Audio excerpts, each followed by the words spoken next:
The Baltimore Police Department is another step closer to full compliance of the consent decree.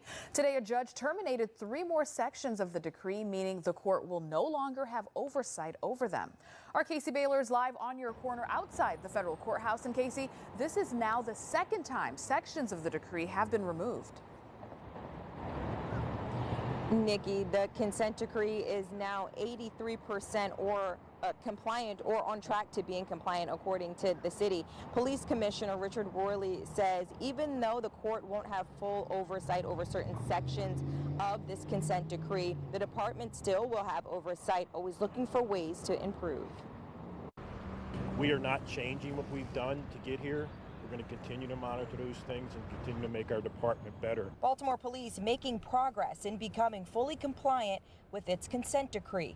The decree put in place roughly 9 years ago after the death of Freddie Gray and city unrest that followed.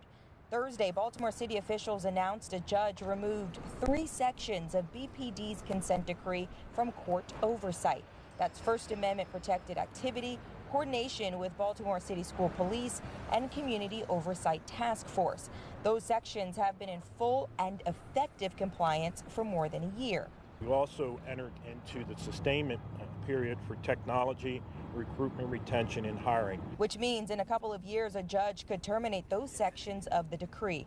At a consent decree hearing Thursday, Judge James Bradar asked about the department's training efforts and the implementation of new de-escalation methods.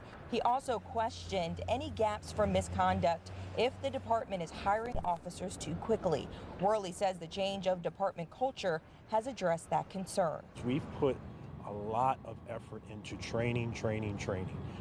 And we don't just do the training, but the background checks and the hiring process is a lot more stringent. The judge also raised concerns over the department's trial board backlog and why it's still there.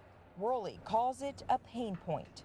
And right now, there are several hundred of them waiting to go.